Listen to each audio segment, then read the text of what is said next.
Et effectivement, je vais inviter les intervenants de la table ronde, en tout cas des regards croisés, à venir sur scène dès maintenant. Donc on est sur cette première séquence sur la promotion de l'émancipation pour tous à travers la promotion de l'éducation et des pratiques artistiques. Vous l'avez compris, on va restituer, échanger sur les interpellations liées donc à l'éducation et à l'atelier sur la culture. Donc j'invite à monter dès à présent sur scène. Donc comme ça, vous pourrez voir les restitutions. Déjà, Yasmina Swabni, Mohamed Amin Bouchakri et Sarah Chevreau. Et puis, mesdames Morera, mesdames Broll, mesdames Picard, si vous voulez bien venir dès à présent. Et puis, monsieur Dugrip, monsieur Busbach. Et puis même monsieur Choukri Benayed, puisque vous allez être un peu le grand témoin de cette séquence. Allez-y, je vous en prie. Et puis peut-être le temps que les intervenants s'installent, n'hésitez pas à vous installer où vous voulez. Je vous propose de lancer et de regarder un petit clip vidéo qui a été tourné lors de l'atelier éducation qui s'est tenu à Vénissieux au mois de mars, et puis qui va vous permettre de restituer un peu l'ambiance et quelques interpellations.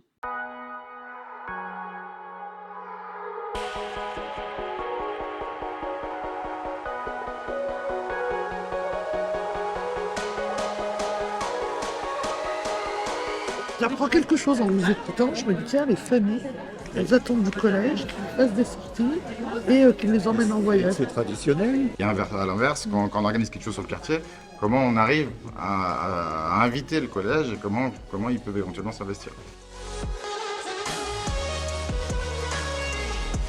Des temps partagés, des repas partagés entre professeurs, partager des moments conviviaux, quoi. On parle de coéducation, c'est-à-dire que les parents et les enseignants, ils sont de vrais partenaires.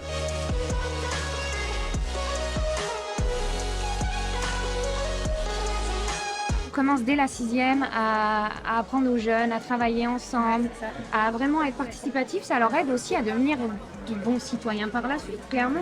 Les enseignants et les associations de parents d'élèves, les parents élus des écoles sont les meilleurs ambassadeurs du collège à venir. Il y a un manque d'orientation. Moi j'allais le dire, hein, j'attendais que vous le disiez, mais ouais.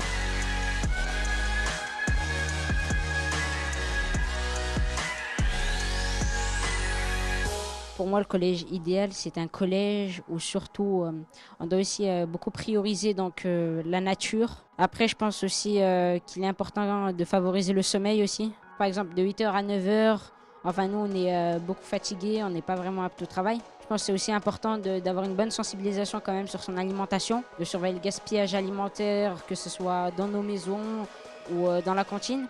Alors moi, ce que je dirais en fait, ça serait également en fait un peu plus d'attention au niveau des profs. Les profs exigent un certain respect, mais eux-mêmes en fait ne le manifestent pas vis-à-vis des jeunes. Puis il y a beaucoup de profs qui en fait mettent une étiquette sur les jeunes. Et donc du coup en fait automatiquement les jeunes, vu qu'ils partent avec une étiquette sur le front, en fait ils ont pas envie de faire d'efforts. Moi, le collège idéal, déjà qu'ils soient plus ouverts aux parents. Pas que ça soit ouvert 24/24, mais qu'ils fassent des projets, qu'ils fassent des choses, que les parents puissent venir et puis discuter avec tout le monde, quoi.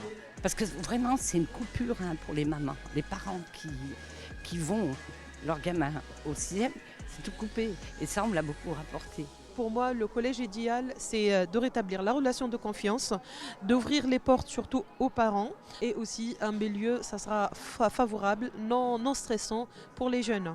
Donc on veut l'enfant, lorsqu'il part le matin, il part avec l'envie d'aller au collège, c'est pas par l'obligation de ses parents. Les sujets abordés, je pense, pourront apporter pas mal de choses aux habitants. Ce qui me paraissait bon, c'est d'y mettre beaucoup de moyens, investir dans les quartiers.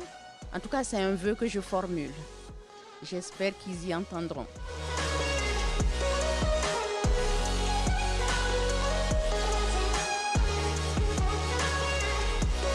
Il faut donner les paroles aux ados avec respect et valorisation.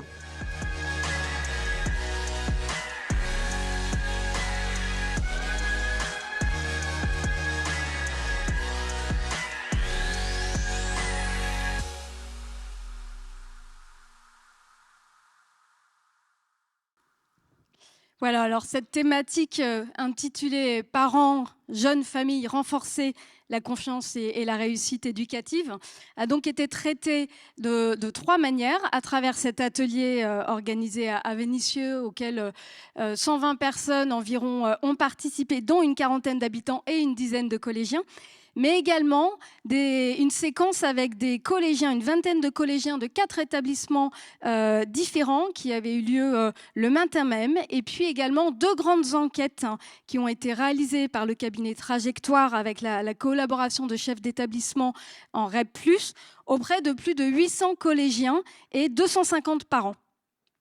L'ensemble de ces échanges ont donc permis d'aboutir à une liste très foisonnante de constats, d'enjeux et également de priorités pour l'avenir et d'interpellations.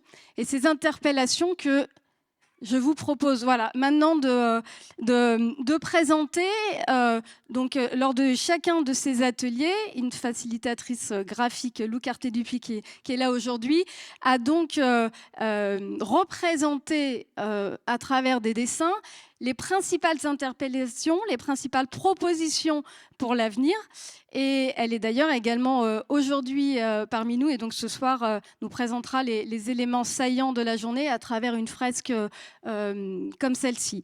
Donc sur cette fresque, on voit les 5 grandes interpellations majeures qui sont présentées en gros, avec tout d'abord le respect du rythme des jeunes.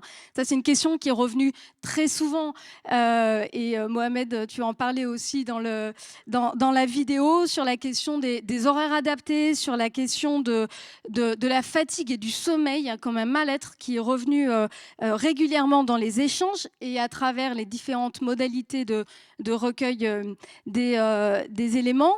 Également le besoin d'avoir des espaces pour souffler, d'avoir des espaces de repos. C'est représenté à travers les petits hamacs en haut à gauche, en tout cas des possibilités de pouvoir se mettre pour les collégiens à l'écart des autres.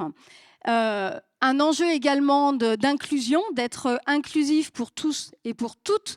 Cela passe notamment par la question de l'accessibilité, bien sûr, l'accessibilité pour les personnes en situation de handicap, mais aussi pour les personnes, les élèves, les familles allophones, avec donc le besoin d'un accompagnement polyglotte.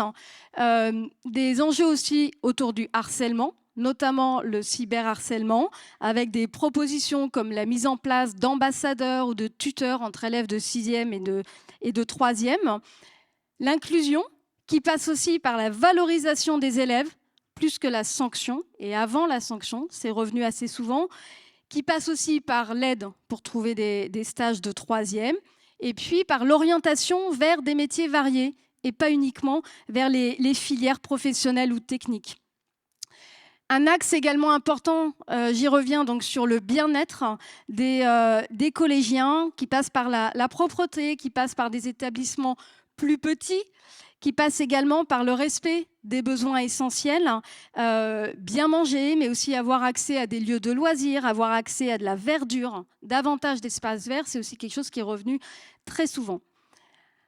Par ailleurs, un axe majeur aussi est celui du collège ouvert à l'extérieur et vers l'extérieur, avec un collège qui puisse être ouvert sur les structures de quartier, les centres sociaux, les MJC, les acteurs de la prévention, on en a parlé un peu tout à l'heure, ouvert également aux entreprises, ouvert également à l'organisation de sorties culturelles, sportives, et donc cet enjeu de sortir du collège, cet enjeu d'interconnaissance, également, de pouvoir sortir du quartier, sortir du collège, découvrir ce qui se vit ailleurs, mettre en place des échanges avec des collèges d'autres quartiers.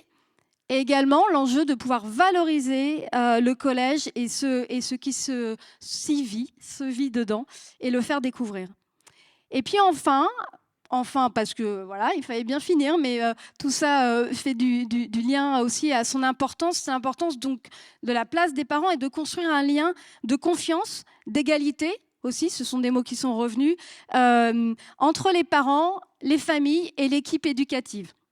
Ça passe par une meilleure communication avec les parents, une communication fluide, donc pas tout via le numérique, une communication aussi adaptée aux personnes allophones, une présentation du collège. On a parlé de pouvoir se voir donner les clés du collège pour que les parents puissent comprendre le fonctionnement du collège et puissent aussi s'y investir individuellement, mais aussi collectivement pour le collectif des élèves, avec cette envie de contribuer qui est revenue régulièrement de la part des parents, et puis à travers aussi des temps d'échange conviviaux qui pourraient être organisés au sein de l'établissement.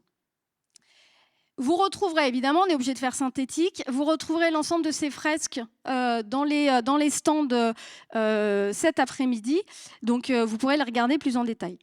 En termes d'interpellation sur cette question de l'éducation, voilà les principales qui sont ressorties.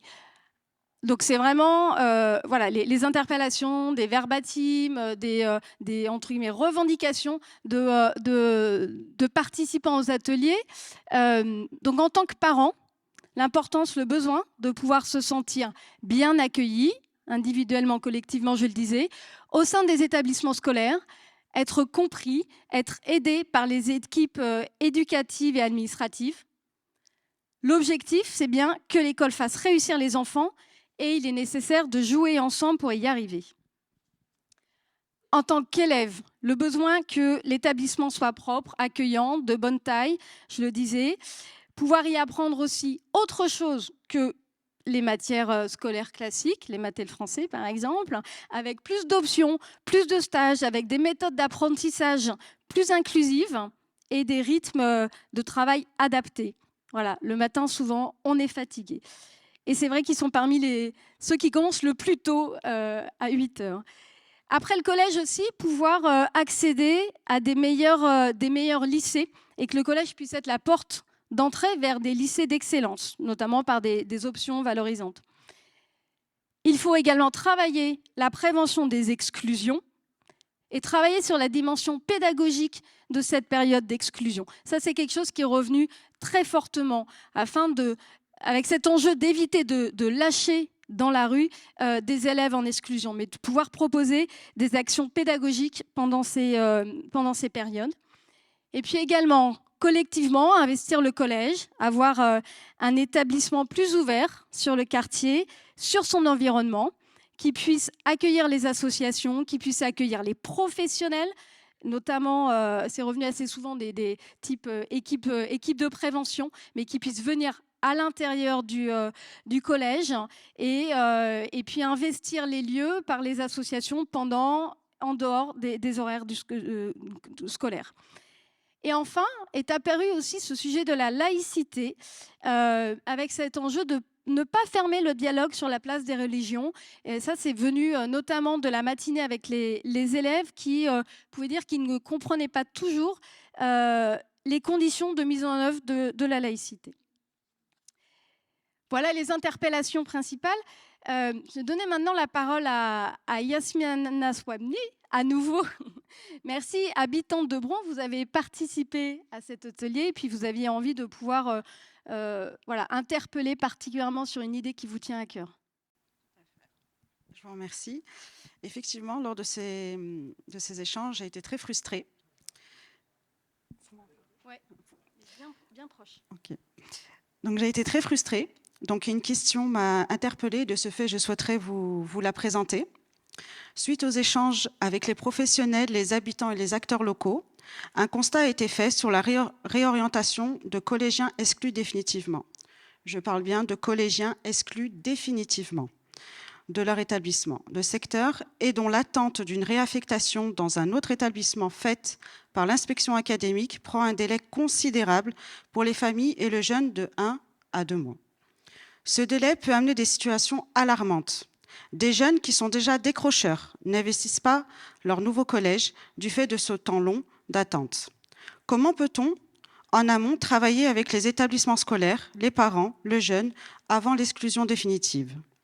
De façon plus globale, pour des jeunes en difficulté sur un territoire, nous sommes tous convaincus que les partenaires doivent travailler ensemble, mais ne doit-il pas y avoir un chef de file qui coordonne, évalue et réoriente si nécessaire les actions toujours en lien avec les parents qui restent les premiers éducateurs de leurs enfants?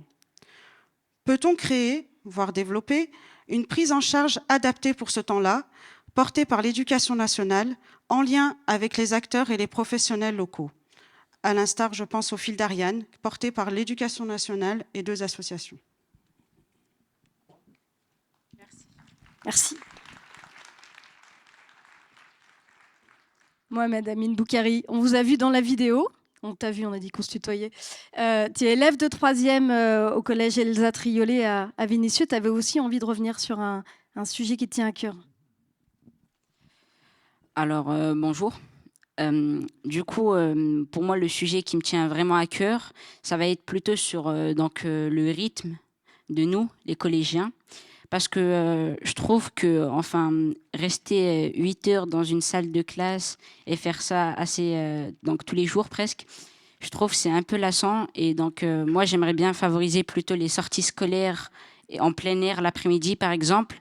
Et par exemple, la matinée, plutôt les matières classiques. Donc, ça, c'est une de mes principales revendications. Sinon, comme ça a été dit aussi, j'aimerais bien aussi favoriser les liens de mixité sociale. Donc, par exemple, moi, je viens d'un collège REP+, et pourquoi pas faire de l'intercollège avec des collèges, par exemple, de Lyon-Centre ou d'autres quartiers, afin de voir comment ça fonctionne et qu'eux puissent se nourrir de nos ressources et nous de leur fonctionnement et de leurs ressources. Et voilà. Merci.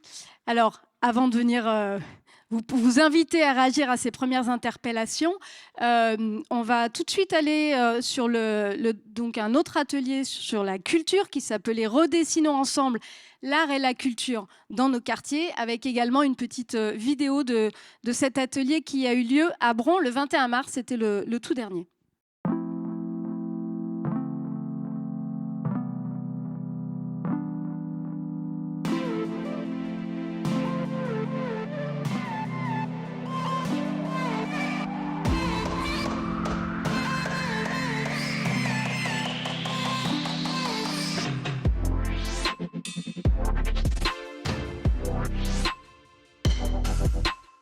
Organiser quelque chose qui répond aux besoins et aux demandes des habitants. C'est un théâtre avec un toit qui s'ouvrirait en été et qui se fermerait en hiver, pour avoir du théâtre tout le temps, et de tout temps. L'idée, c'est que ce soit pour tout le monde, vraiment pour tout le monde.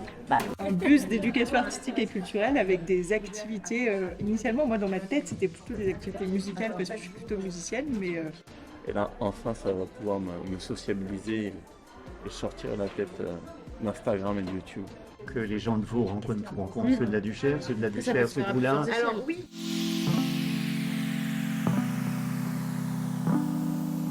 La thématique, c'était l'art et la culture. Et comment permettre l'accès à la culture aux habitants des quartiers, de tous les quartiers. Et la même culture, une culture de qualité pour tous et puis partout. Plus il y aura accès à la culture pour tout citoyen, plus on ouvrira des portes. Et la culture, c'est la base de la rencontre, de la richesse entre nos différences. Et je crois que c'est un pas essentiel pour tout le monde, mais dès l'enfance, pour les enfants. On discutait d'actions qui étaient menées, notamment avec certaines structures associatives, justement, qui sont sur les quartiers depuis 20 ans et ça fonctionne. Parce que du coup, ils ont cette connaissance des lieux, ils ont une place dans ce quartier. Il y a des choses qui fonctionnent bien et c'est important de le dire en tout cas. Pour améliorer les choses dans notre quartier, il faudrait plus d'animateurs, plus d'accès à la culture et en parler à nos jeunes pour qu'ils s'intéressent au sport, qu'ils s'intéressent à la musique, qu'on fasse des choses pour eux. Il manque des moyens humains, il manque des gens aussi pour les former, les jeunes. Parce qu'ils traînent dans le quartier, ils font des bêtises quand c'est comme ça. Quand ils n'ont pas l'accès à la culture, aux choses, ils ne savent pas quoi faire, alors ils traînent dans le quartier. La culture, c'est un exemple de solidarité parce que effectivement, la culture, c'est aussi faire ensemble, faire avec les gens. C'est une dimension pour nous très importante. La limite de la journée, c'est que c'est une journée qui veut donner la parole aux habitants des quartiers et en fait, on se retrouve beaucoup en parlant pour les quartiers. Il y a beaucoup de professionnels, beaucoup d'associatifs comme moi. On peut voir le côté à moitié vide en disant c'est dommage qu'il n'y ait pas plus d'habitants des quartiers. On peut voir le verre à moitié plein en disant c'est un super rendez-vous pour justement tous les acteurs qui s'intéressent à ces quartiers. Et moi personnellement, ça m'a permis de rencontrer des gens que je n'aurais pas rencontrés autrement, qui effectivement ont une autre approche sur ces questions de politique de la ville et de culture, et c'est toujours intéressant de partager. Alors, ce que j'ai trouvé particulièrement intéressant dans cet atelier, c'est que moi de ma place, je trouve qu'on est challengé. C'est-à-dire, je fais partie, entre guillemets, de ceux qui financent certaines actions, qui les prescrivent, qui les organisent. Je concours à l'ingénierie de certaines démarches sur ce territoire dans le champ de la culture. Et à ce titre, je réalise que tous ceux qui étaient présents autour de la table, sur ma table et les autres, nous incitent à sortir de notre zone de confort. C'est-à-dire nous incitent à sortir peut-être des schémas classiques qui peuvent exister et nous demandent de redoubler d'efforts pour innover, pour continuer d'aller vers les publics, pour continuer d'aller là où on ne va pas et pour continuer de capter certains publics qu'on ne touche pas assez.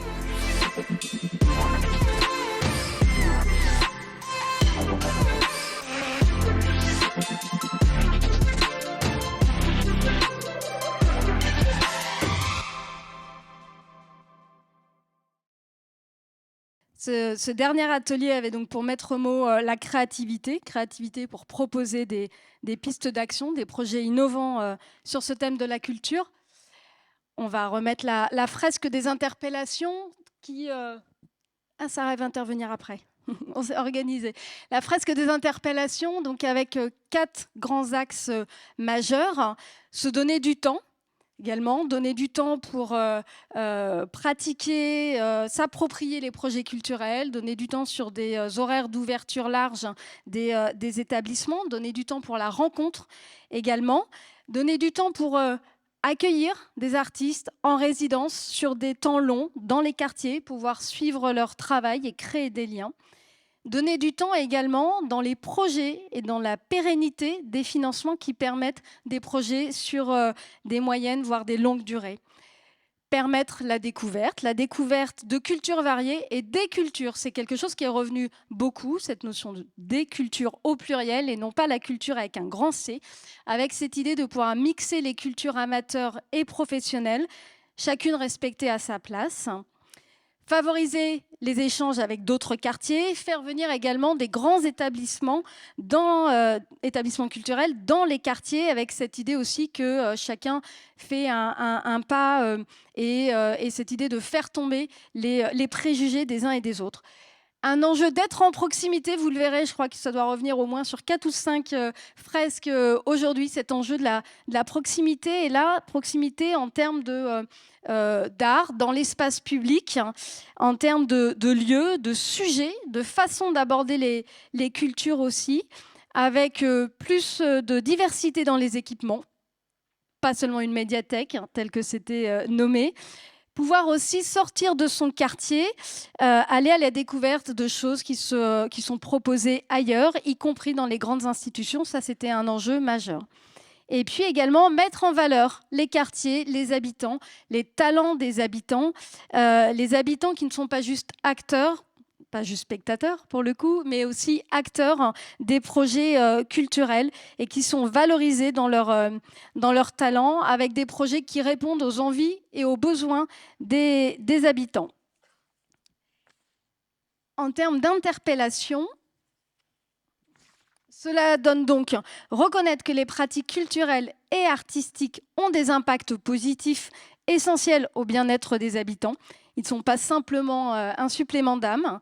Donner les moyens humains et financiers pour que des projets puissent exister et perdurer, comme on le disait, avec des scènes ouvertes, des projets artistiques, des friches culturelles dans les quartiers, etc., en s'appuyant sur l'accompagnement entre pairs.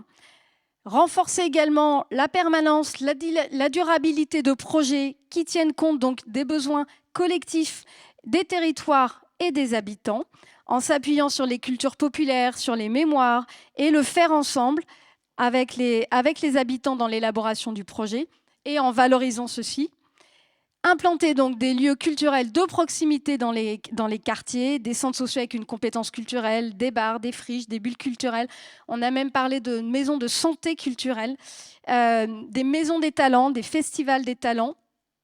Et puis créer plus d'espaces et d'événements culturels dans les quartiers grâce à des expérimentations par des artistes et des structures culturelles plus mobiles, l'ouverture de grands établissements et de dispositifs d'aller vers comme des bus culture. Et en parallèle, faciliter l'accès des habitants aux grands établissements qui se trouvent en dehors des quartiers.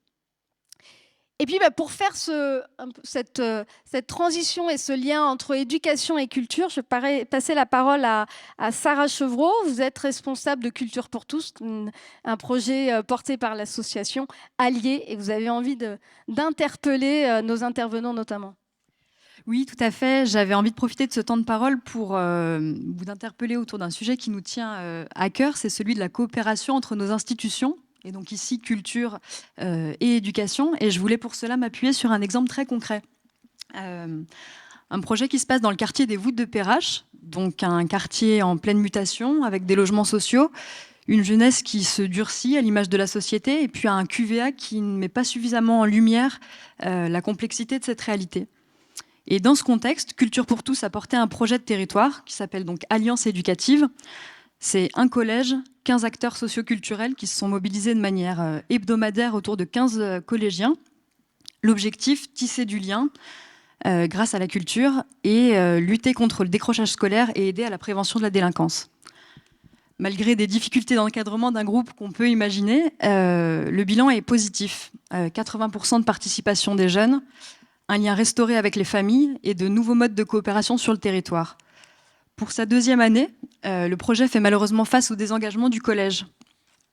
L'institution scolaire est en difficulté et elle l'est tellement qu'elle en devient parfois excluante. Elle peine encore à se défaire de certaines représentations et de certains préjugés. La culture n'est pas une récompense et ce n'est pas quelque chose qu'on mérite. Elle est vraiment l'affaire de tous et c'est aussi un outil pour recréer du lien, pour décaler et pour se rencontrer autrement. En fait, ce projet, comme tant d'autres, c'est la démonstration de ce que la culture et plus largement l'extérieur peut apporter à l'institution en soutien et comment elle permet d'attraper peut-être autrement, par exemple, à la question du décrochage scolaire et de la prévention de la délinquance. Et ces projets n'ont aucun sens s'ils ne sont pas coportés par l'école elle-même. Donc ma question, ou plutôt mon constat, c'est vraiment quels engagements peuvent être pris pour garantir et inscrire durablement une coopération entre ces institutions et des acteurs de territoire à la faveur d'une jeunesse qui a vraiment besoin de ces dialogues. En tout cas, pour nous, c'est une vraie question, une vraie réflexion à laquelle on souhaite prendre pleinement part. Je vous remercie. Merci. Déjà un certain nombre d'interpellations qu'on va soumettre à nos intervenants. Tout d'abord, donc il y a effectivement une grande richesse des interpellations. On ne va pas pouvoir vous inviter à répondre à tous pour ce matin, mais voilà, ce que disait bien Sylvain tout à l'heure, c'est que l'ensemble des interpellations sont bien recensées, sont enregistrées et viendront alimenter les travaux pour le futur contrat de ville. J'avais envie de me tourner vers vous, Monsieur Olivier Dugrip. Vous êtes recteur de l'Académie de Lyon. On a entendu la demande d'un collège ouvert aux parents, mais aussi ouvert vers l'extérieur, sur son environnement, aux habitants, aux professionnels, ouvert également en termes de mixité sociale des élèves. Comment vous projetez-vous sur ces sujets pour le contrat de ville à venir ? Bonjour à tous, merci de m'accueillir et merci de commencer cette journée par les problématiques d'éducation et de culture qui sont bien évidemment parmi les plus importantes. Avoir un collège ouvert sur l'extérieur et sur le quartier, c'est bien évidemment un objectif que nous partageons et qui est le nôtre. Voilà. Parce qu'il faut que nos élèves soient pleinement inscrits dans le monde qui est le leur, dans leur environnement, et qu'ils puissent bien évidemment tirer tout le profit de cette position. Alors ça passe par un certain nombre de choses. D'abord, et vous y avez beaucoup insisté, sur l'association et la participation des parents. Et la coéducation est bien évidemment essentielle si l'on veut faire réussir tous nos enfants. Il faut donc que les parents investissent le collège, qu'ils y soient présents, qu'ils participent à toutes les instances qui ont vocation à les accueillir. Je pense au conseil d'administration, au conseil de classe, mais bien évidemment plus largement dans des relations personnelles avec chaque enseignant, de telle manière qu'on puisse avoir un accompagnement de chacun des élèves.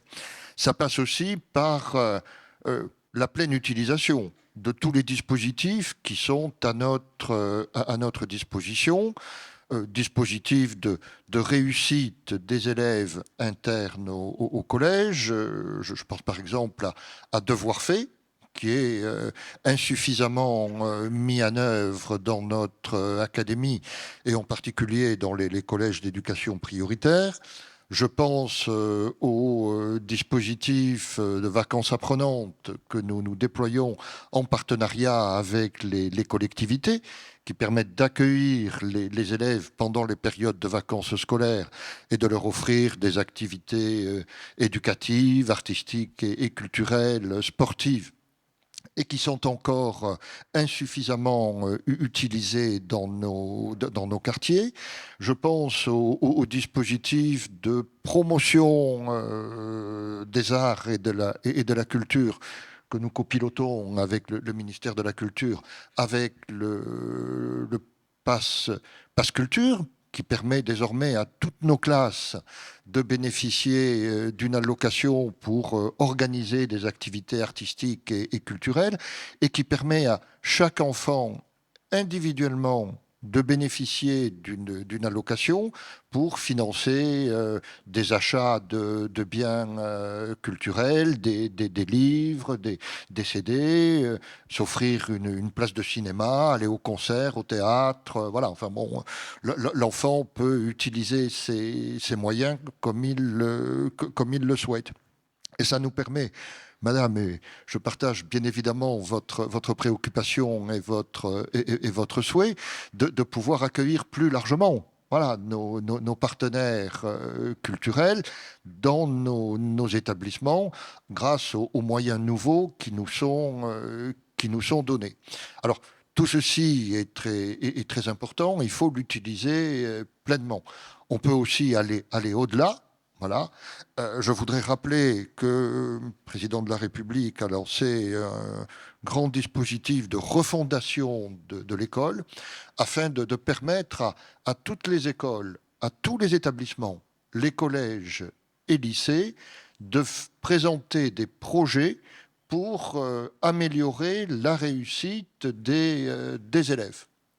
Nous disposons de crédits très importants, 500 millions d'euros jusqu'à la fin du quinquennat pour financer tous ces projets. Et là encore, trop peu d'écoles et d'établissements sont engagés dans ce dispositif. Dans toute l'académie, à ce jour, nous en avons 600, mais on peut aller au-delà. J'ai reçu une dotation de 8 millions d'euros que je souhaite pouvoir intégralement dépenser pour financer les projets des différentes structures éducatives. Donc j'invite tous les collègues, professeurs, personnels de ces établissements, les parents d'élèves, à s'engager, à faire des projets, à présenter des demandes, de telle manière que nous puissions les accompagner financièrement. Merci, je crois que c'est bien entendu, bien noté, même enregistré. Merci, monsieur le recteur. Véronique Morera, vous êtes vice-présidente de la métropole de Lyon à l'éducation et au collège. On sait que sur la question des collèges, la collaboration entre la métropole et l'éducation nationale est majeure. Et Sarah Chevreau parlait de cet enjeu de coopération. Comment, de votre côté, vous percevez les interpellations présentées, notamment sur ces questions de la mixité sociale, de l'ouverture des collèges, notamment sur les temps extrascolaires, comme on a pu le voir, et comment aller plus loin sur ces sujets dans le cadre du contrat de ville 2024-2030 ? Oui, alors je vais commencer par aborder la question de la mixité pour dire que cette problématique de manque de mixité, elle se retrouve partout, dans tous les établissements, qu'ils soient favorisés ou défavorisés, et que ça a des conséquences partout en termes de réussite scolaire ou de manque de difficulté de réussite scolaire, mais aussi en termes de déficience complète de capacité de vivre ensemble, d'acquisition de compétences psychosociales et de faire société. Bon, quand on a dit ça, c'est important de savoir que ça se passe partout et que les enfermements ont lieu un peu partout. Cette question de la mixité, elle est complexe. Ça veut dire que si on veut s'y atteler, il faut envisager la diversité de la problématique, enfin la diversité de la problématique et du nombre des acteurs qui doivent s'y confronter. Il y a d'abord la nécessité de bien connaître le territoire et de bien connaître les évolutions. C'est la raison pour laquelle nous proposons un observatoire de la démographie scolaire et de la réussite éducative avec les villes, avec l'éducation nationale, pour comprendre quels sont les mouvements, quelles sont les logiques et quelles sont les perspectives.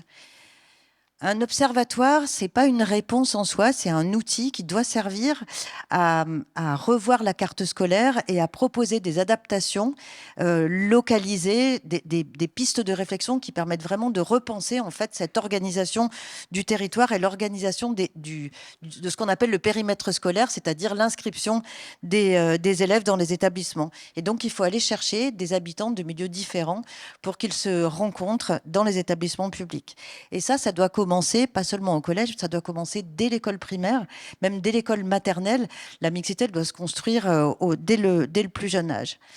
Alors, il y a un travail à mener aussi sur l'accessibilité. Le président Bernard en a parlé tout à l'heure.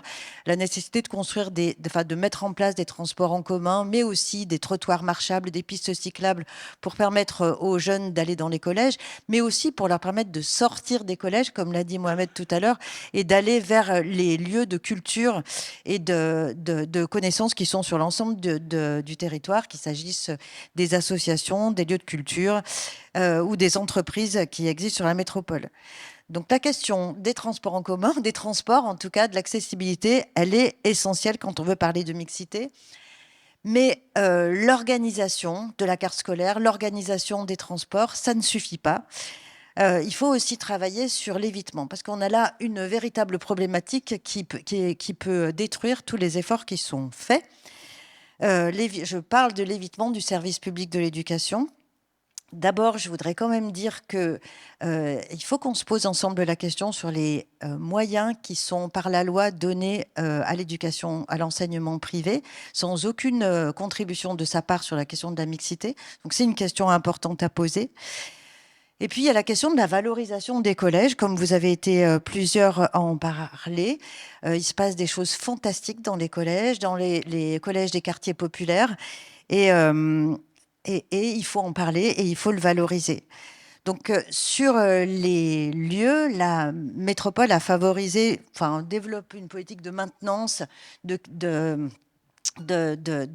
pour que les locaux soient agréables et qu'il y ait une véritable qualité de vie.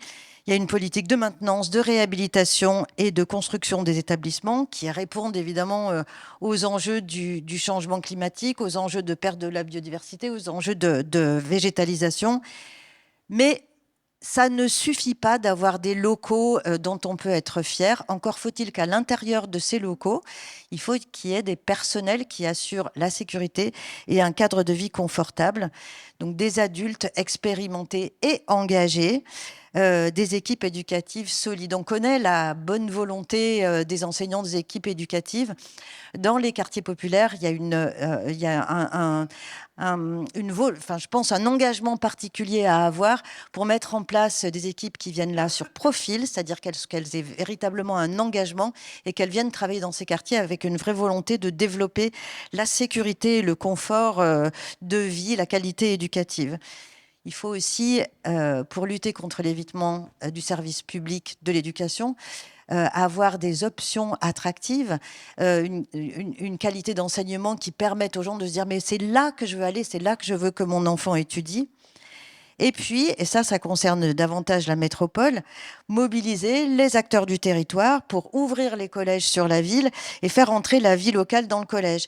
Ça peut être hors temps scolaire, comme vous l'avez dit, avec la capacité que la métropole a en lien avec les équipes éducatives et l'administration du collège d'ouvrir, de prêter les locaux, de prêter des salles, de prêter des salles polyvalentes, de prêter des espaces sportifs.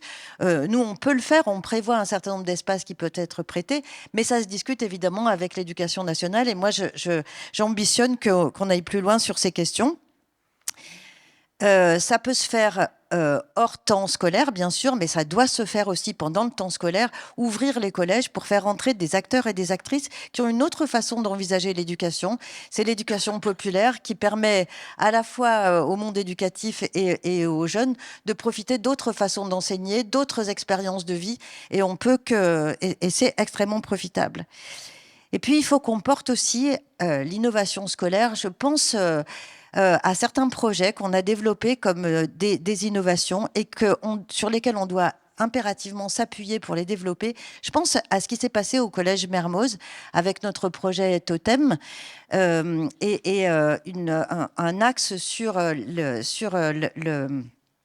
les arts, sur l'éducation artistique et un collège qui a été pensé avec un lieu qui devient une sorte de musée, un lieu qui peut être visité avec des partenariats avec des musées de la métropole, un lieu qui peut être visité, un lieu qui est ouvert pour le quartier, un lieu aussi où les élèves font des expériences en expression artistique extrêmement intéressantes, où ils font aussi de la médiation culturelle et donc ils deviennent là il y a une véritable estime de soi qui est renforcée et une capacité d'agir qui est renforcée.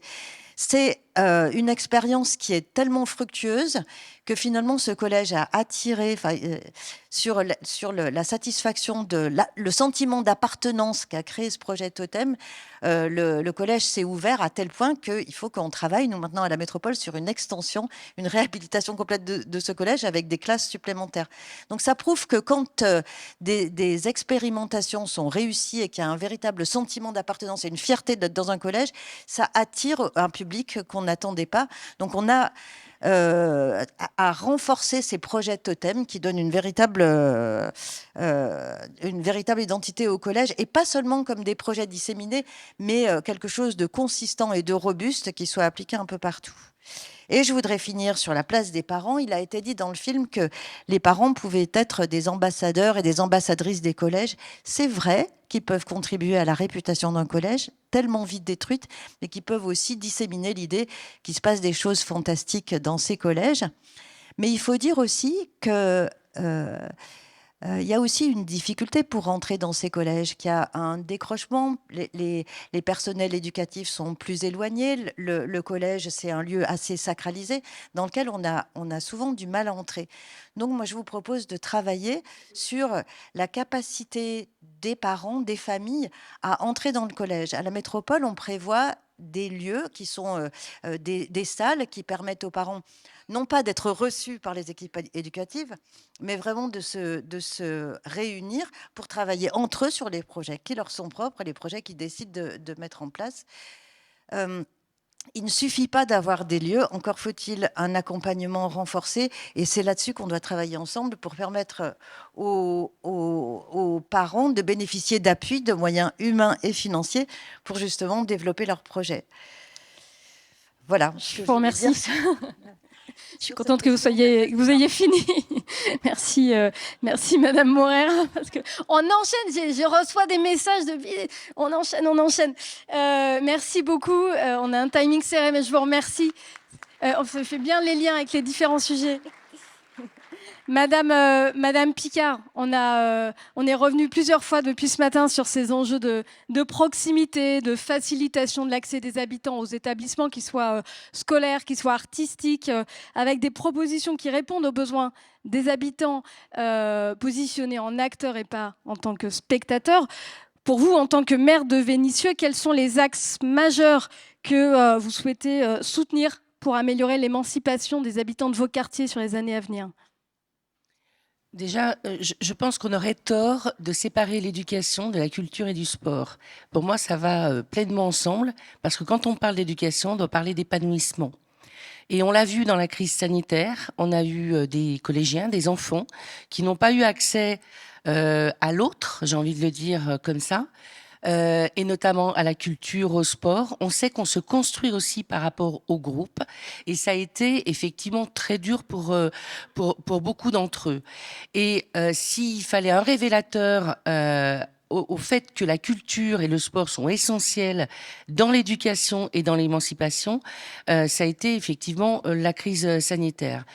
Moi, j'ai toujours pensé qu'on ne donnait pas suffisamment de place dans l'éducation, dans les programmes scolaires.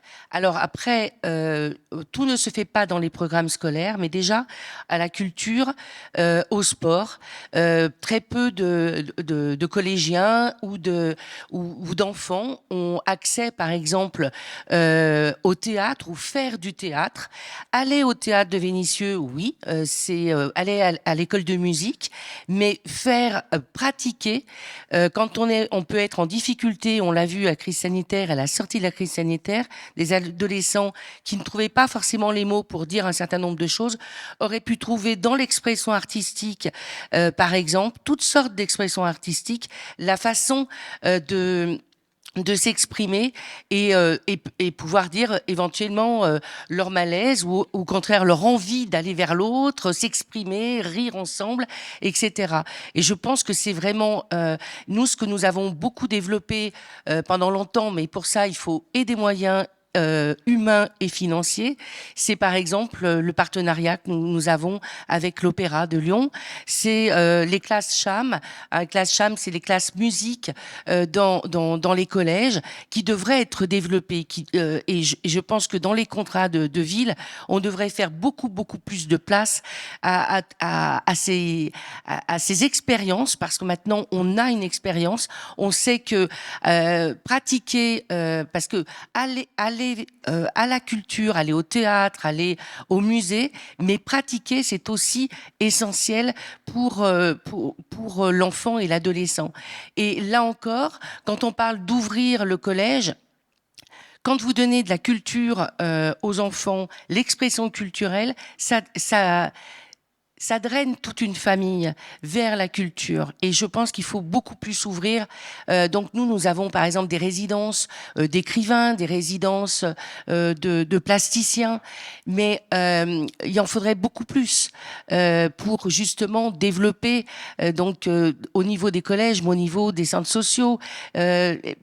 On fait le lien, mais vous avez raison. Tout à l'heure, vous disiez, c'est dans un espace de 2 mois, 3 mois, et il en faudrait finalement toute l'année. C'est pour ça que je parle vraiment de moyens pour. Et encore une fois, moi j'ai envie de le dire aussi comme ça. On parle beaucoup des quartiers populaires. Les quartiers populaires ne sont pas des villes dans les villes. Il faut du droit commun partout, pour tous, et des moyens supplémentaires dans les quartiers populaires, avec effectivement des moyens pour innover, pour inventer avec les familles. Voilà, c'est un peu tout ce que j'avais envie de dire, vu qu'il faut être court. J'essaie de condenser, excusez-moi. Voilà. C'est parfait, je ne veux pas vous couper la parole. Merci. Merci beaucoup. Monsieur Étienne Busbach, vous êtes vice-président éducation et numérique de la Ligue de l'enseignement. On parlait de coopération tout à l'heure. Il existe aujourd'hui les cités éducatives, dont le but premier est d'appuyer les dynamiques locales de coordination éducative dans les quartiers, créer des alliances entre les parents d'élèves, les services de l'État, les équipes éducatives, les associations et collectivités, etc. À votre avis, quelle ampleur faut-il donner à ces formats dans les années à venir? Pensez-vous que ce type d'initiative permette de répondre aux enjeux d'émancipation qui viennent d'être posés? Bon, tout d'abord, merci pour l'invitation à cette séquence et merci aussi de mettre l'éducation et la culture au cœur de la politique de la ville. Cette question de l'éducation est restée trop longtemps marginale avant justement la mise en place du programme des cités éducatives, mais je vais revenir, qui fait que on remet au premier plan cette question de l'éducation et de la culture. Parce que, comme le disait Bernard Charlot dans un de ses derniers ouvrages que je vous recommande, Éducation ou barbarie, face aux formidables régressions auxquelles on peut assister au niveau international ou national, on voit bien que la question de l'éducation est aujourd'hui une question centrale et qu'elle renvoie d'ailleurs à la compréhension des changements qu'il y a dans la société qui exigent aussi des changements dans l'éducation. Je pense notamment aux 4 défis que nous avons identifiés dans un manifeste pour une éducation du futur que nous avons adopté à la Ligue de l'enseignement. Alors, nous avons appelé ça pour une éducation du futur émancipatrice, solidaire, écologique, démocratique et humaniste. Et chacun des termes pèse.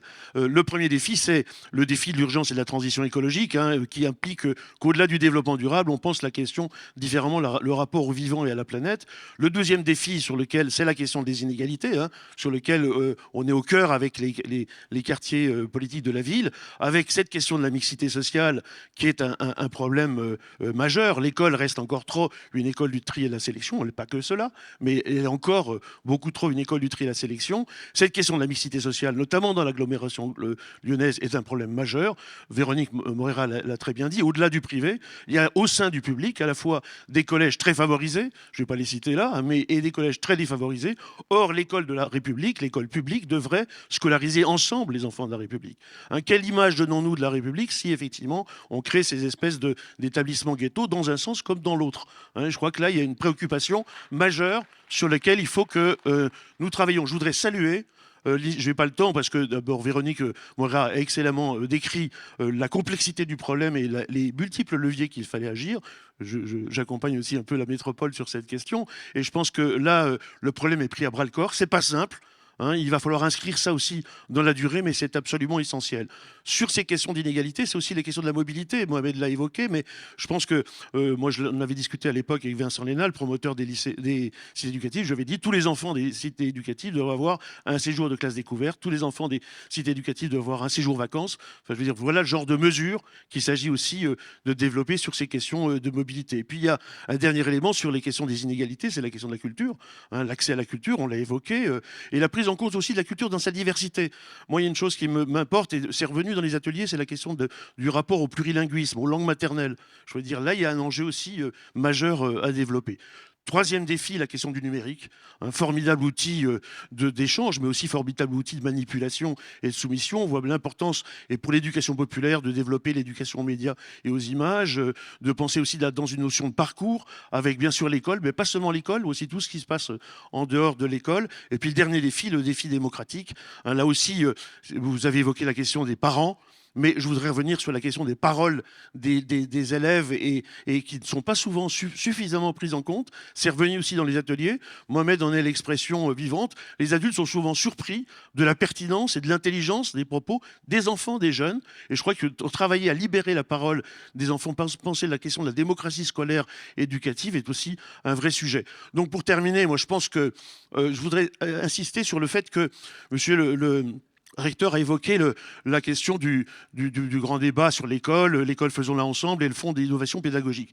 Nous avons eu récemment une audience avec le ministre et je l'ai interpellé d'ailleurs sur l'articulation qu'il y a entre ces projets qui souvent partent des établissements scolaires mais qui reviennent un peu en arrière par rapport à la question des cités éducatives, des PEDT, enfin la nécessité d'une approche dans un écosystème éducatif, d'une approche globale de ces questions.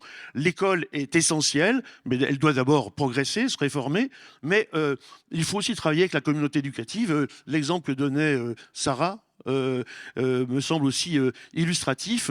Nous souhaitons, nous en tant qu'éducation populaire, être reconnus non pas comme des prestataires, mais comme des partenaires. Comme on essaye de faire attention aux sigles, les PEDT, les projets éducatifs de territoire. Merci beaucoup, Madame Jacqueline Broll. Vous êtes directrice du pôle Action territoriale de la DRAC, donc la Direction régionale des affaires culturelles. Les interpellations issues des ateliers reconnaissent les impacts positifs, même essentiels, on l'a vu, au bien-être des habitants que des pratiques culturelles et artistiques.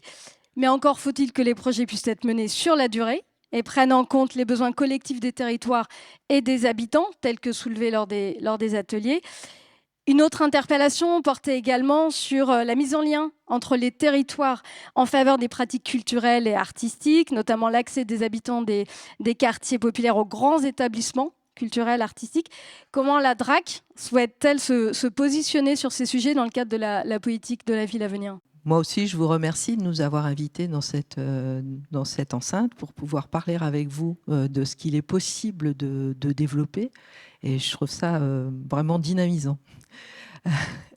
Donc, la Direction régionale des affaires culturelles, elle est un service déconcentré du ministère de la Culture et elle a pour mission, première mission, de rendre accessible les arts et la culture à tous les citoyens. Donc, évidemment, aux citoyens qui habitent dans les quartiers populaires, et elle a une mission.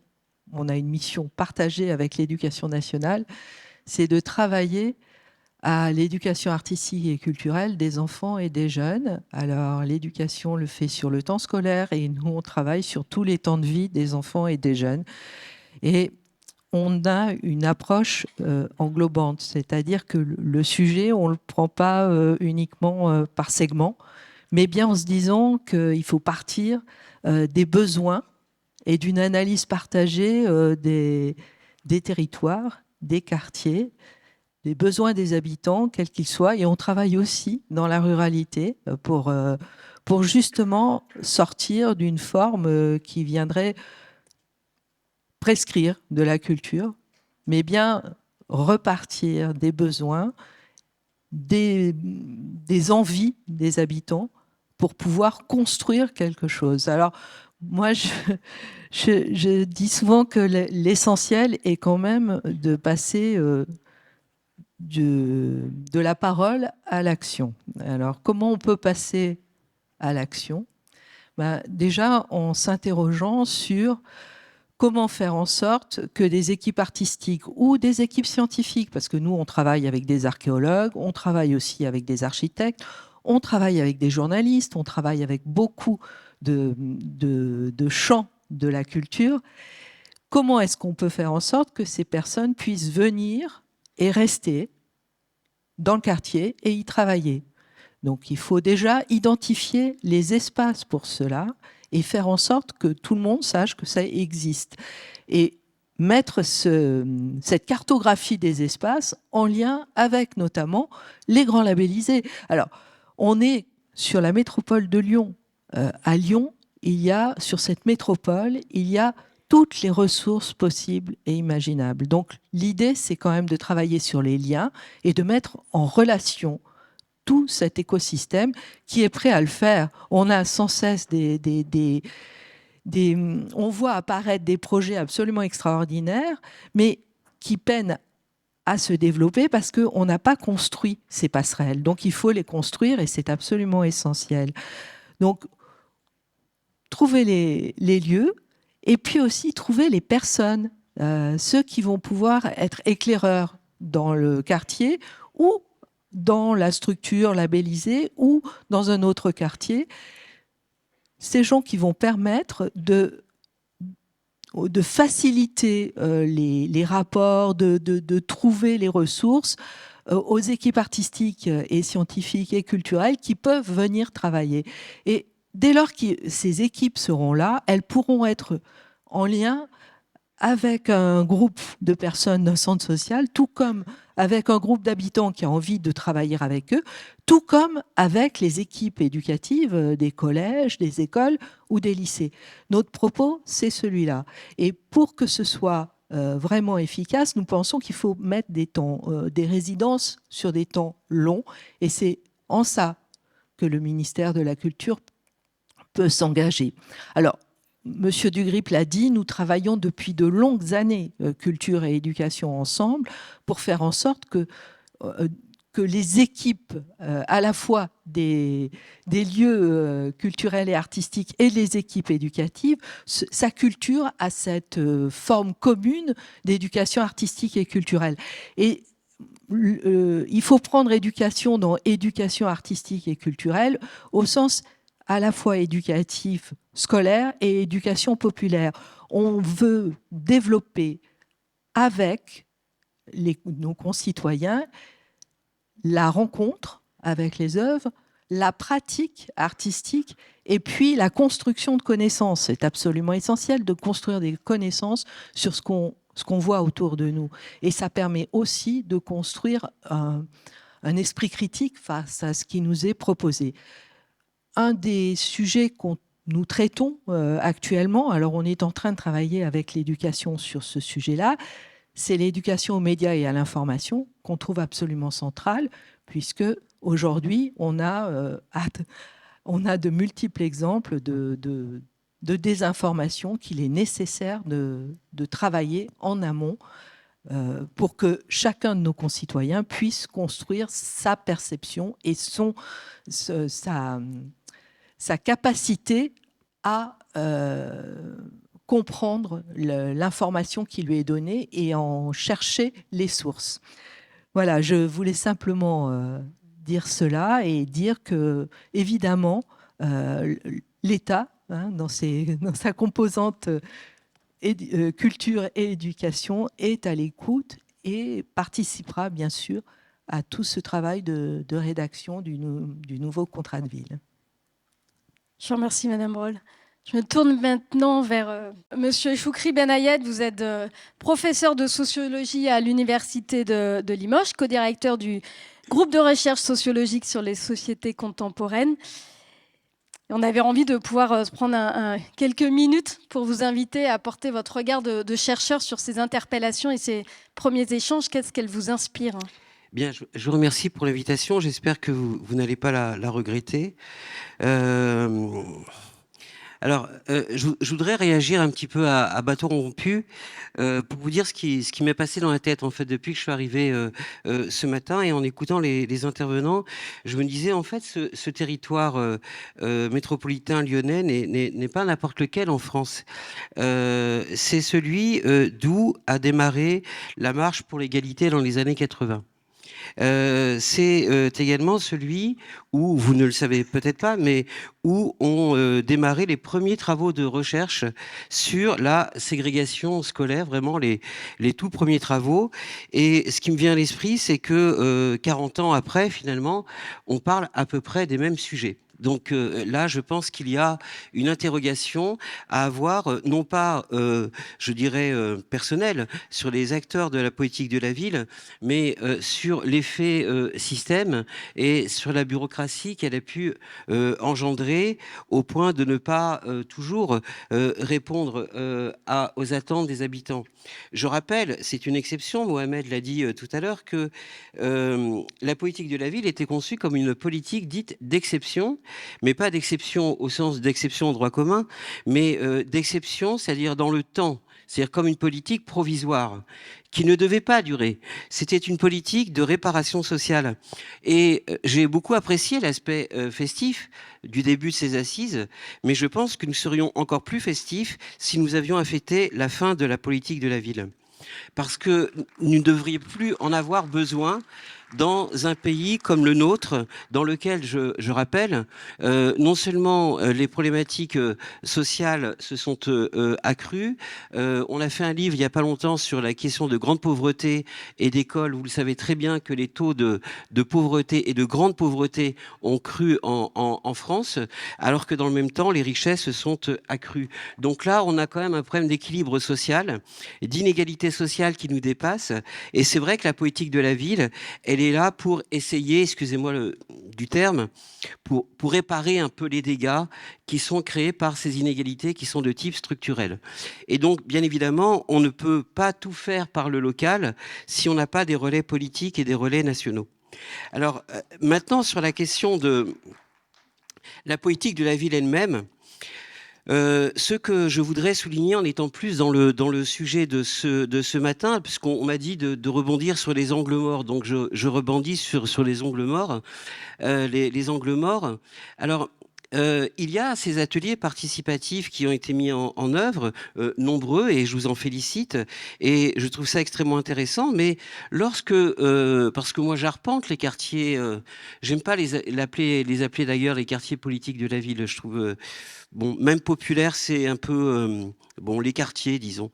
Mais en fait, ce qui ressort du terrain, et je crois que c'est un peu mon rôle, c'est justement le manque de participation et de reconnaissance de la participation des habitants. C'est-à-dire, comment est-ce qu'on part de la participation à la décision politique? Et en général, ce qui se passe, excusez-moi de refroidir un petit peu l'ambiance, c'est qu'on a dans la politique de la ville, notamment au moment des renouvellements des contrats de ville, des moments forts de participation, mais au moment de la mise en œuvre des dispositifs et je dirais des routines institutionnelles, les habitants ont tendance à être un petit peu oubliés.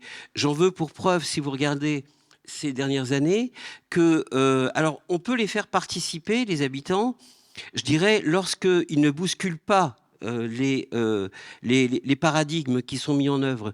Mais lorsqu'ils deviennent un peu critiques, un peu insistants, ils sont presque inquiétants. Hein.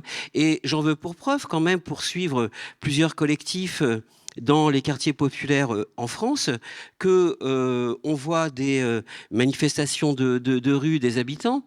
Il y en a à Marseille. J'ai suivi de près la mobilisation des parents d'élèves au Petit Bar qui a quand même enchaîné les écoles pendant 6 semaines avant d'être entendu par le ministère et avant que le préfet daigne se déplacer pour les rencontrer. Donc on peut se dire, oui, on peut se faire plaisir ce matin et toute la journée, même s'il le faut, en parlant de participation des habitants, mais j'aimerais bien qu'on n'oublie pas que lorsque les habitants sont mobilisés, ils ont tendance à être mis un petit peu en retrait. Je prendrai un petit exemple. Est-ce qu'il est normal, puisque j'ai appris ça cette semaine, qu'une association qui pratique l'accompagnement à la scolarité dans une grande banlieue parisienne en grande difficulté ait vu cette année ses subventions passer de 50 000 € à 5 000 € en passant par une cagnotte citoyenne pour ne pas mourir? Comment peut-on considérer les habitants et leurs implications lorsqu'on, entre guillemets, on les traite de cette façon? Lors d'une intervention, il y a quelque temps, dans la ville de Montpellier, à l'invitation des habitants, pour venir les rencontrer, ce sont les commerçants qui ont fait une cagnotte pour me payer le voyage en train. Et pourtant, on nous dit qu'il y a beaucoup d'argent dans la politique de la ville. Alors, tout le monde le sait, il y a beaucoup d'argent. Mais peut-être que les tuyaux par lesquels cet argent circule ne va pas peut-être là où il serait nécessaire pour les habitants eux-mêmes. Un point que je voudrais rajouter également, c'est qu'il y a des points sur lesquels finalement on achoppe, et on achoppe depuis toujours. C'est-à-dire qu'on entend, et on l'a entendu encore ce matin, les mots co-construction, faire ensemble, etc. Le mot systémique a failli sortir, mais il n'est pas sorti de la bouche d'Étienne, mais pas loin. Et pourtant, lorsqu'on regarde de près, on est toujours dans des politiques en silo. C'est-à-dire que pour, sauf cas exceptionnel, mais pour faire interagir, et je me félicite de cet observatoire que vous avez monté ici à la métropole, l'éducation nationale dans les contrats de ville et inversement, on sait que ça reste toujours extrêmement compliqué. Donc, on est encore dans des politiques en silo. Et puis, on est dans des politiques en silo, c'est-à-dire relativement étanches. Et comme on ne sait pas, en fait, faire disparaître ces silos, on va créer un nouveau dispositif avec un nouvel acronyme supposé donc lutter contre ces politiques en silo, mais qui finalement en crée d'autres. Ce qui serait très intéressant, je sais qu'un collègue, Franck Poupeau, l'avait fait une année. Il disait, mais les jeunes qui vivent dans un quartier populaire, ils sont confrontés à combien d'acronymes ? REP, ZEP, politique de la ville, QPV, on pourrait en rajouter d'autres. Il y en a même qui m'échappent. Moi, j'avoue que je ne m'y retrouve pas. Donc, on pourrait se poser la question de, au fond, l'efficience de ces acronymes. Ce que je suis en train de dire, mais je ne voudrais pas être très désagréable ni donneur de leçons, c'est qu'il y a en fait deux façons de voir la politique de la ville. Il y a la façon, je dirais, par le haut, c'est-à-dire par les instances. On a entendu tout à l'heure brillamment notre ministre, je plaisante bien évidemment, avec des dispositifs donc étatiques, avec des normes, etc., qui s'appliquent. Et puis, on a la politique que vivent les habitants eux-mêmes. Et je voudrais dire aussi un point. Tout à l'heure, j'ai entendu à propos de la culture. Alors, je ne suis pas un spécialiste de la culture, mais il faut apporter la culture aux gens pour aller vite. Mais les personnes qui vivent dans les quartiers populaires sont porteurs de culture. C'est-à-dire qu'il ne faudrait pas qu'on tombe dans le schéma du déficit culturel, à considérer qu'il n'y a de pratique que les pratiques culturelles légitimes. Je prends cet exemple, entre autres, nous avions organisé les états généraux des quartiers populaires dans la ville de Stein. Ce sont les habitants eux-mêmes qui ont monté leurs pièces de théâtre. Donc ils sont porteurs de culture. Ils sont porteurs d'une véritable richesse culturelle qui mérite d'être valorisée. Alors je ne dis pas qu'il y a une concurrence des cultures, mais je dis que ce qu'il faut qu'on arrive à trouver comme équilibre, c'est en gros un équilibre des richesses. C'est-à-dire que je n'irai pas jusqu'à dire, sinon je ne serais pas venu, que les institutions n'apportent pas une plus-value au territoire. Mais il y a quelque chose qui ne fonctionne pas très bien entre les institutions et les habitants eux-mêmes, certains habitants ayant tendance, dans les quartiers populaires, excusez-moi de le dire, mais certains militants des quartiers populaires ne veulent plus entendre parler de la politique de la ville parce qu'ils ont été déçus de la politique de la ville. Et donc, qu'est-ce qu'ils font? Ils montent des collectifs associatifs. Qui ne sont pas liés à des fédérations. Ces collectifs associatifs, je pourrais prendre plusieurs témoignages, mais je ne voudrais pas être accusé de diffamation, mais j'ai les preuves. Ces collectifs qui font la vie des quartiers. Sur l'aide aux devoirs, on les a vus notamment pendant la crise sanitaire, qui ont pu mailler les quartiers quand les institutions ne pouvaient plus. Ces institutions, enfin ces collectifs associatifs sont blacklistés par certaines municipalités ou certains contrats de ville parce qu'ils ne rentrent pas dans les clous, parce qu'ils n'emploient pas les mots-clés tels que parentalité, etc., etc., etc. Donc il y a quelque chose où il y a de l'énergie, c'est ce que je suis en train de dire, mais de l'énergie qui se disperse. Alors, je voulais dire aussi, je ne sais pas où j'en suis au niveau temps, je n'ai pas fait très attention. Je vous invite à conclure. Je vais conclure. C'est que j'avais quelque chose à dire sur la mixité sociale, puisque c'est mon sujet. Je voulais dire quand même que ce qui m'avait beaucoup marqué pendant notamment les 20 ans de la marche pour l'égalité, c'était certaines pancartes qui disaient « Nous marchons encore ». Eh bien, ce que je vous propose, c'est que nous marchions encore dans l'héritage des marcheurs, tous ensemble avec eux, sans oublier leur héritage et ce qu'ils revendiquaient à l'époque. Merci à vous. Merci à chacun d'entre vous. Je vais donner la parole à Sylvain qui a pu recenser les questions que vous avez posées sur WooClap. Alors, sans surprise, on n'aura pas de temps, peu de temps pour y répondre, mais on voulait quand même simplement vous les synthétiser et vous dire encore une fois que tout ça reste vraiment, vient alimenter toutes les interpellations. En plus, un certain nombre de questions ont déjà trouvé des réponses ici.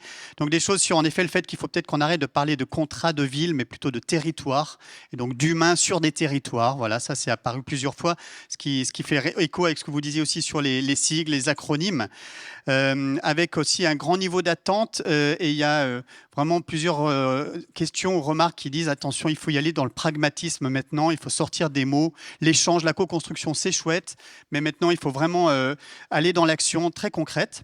Et puis après, il y a des choses un peu plus précises, soit sur la culture, soit sur l'éducation, notamment, encore une fois, sur la question de la laïcité, en disant que c'est au-delà de l'aspect religion, mais c'est vraiment tout aussi ce modèle de vivre ensemble dans les quartiers. Donc c'était plutôt une remarque qui était remontée comme ça. Sur le handicap, je pense qu'on a eu des réponses aussi et des interpellations déjà assez fortes. Mais de nouveau, encore une fois, on a mis le doigt sur cette question du financement pour les aidants et pour les structures. Une interpellation vraiment en direction de l'éducation nationale qui est, mais il est peut-être temps de changer de regard et de mettre d'autres lunettes, poser un regard sur les enfants et les familles qui serait différent. Voilà, peut-être encore 2-3 choses sur l'accès à la culture, aux droits sociaux. A été mentionné aussi la barrière de la langue dans pas mal de quartiers populaires, qui est souvent un vrai handicap pour accéder aux droits sociaux et aux droits culturels. Voilà. Et de manière générale, peut-être une vraie question aussi sur la géographie prioritaire de la future politique de la ville. Qu'en est-il? Est-ce que la métropole a déjà des propositions là-dessus? Mais je pense que ça, c'est peut-être des choses dont on pourra parler dans la table ronde finale en clôture de la journée.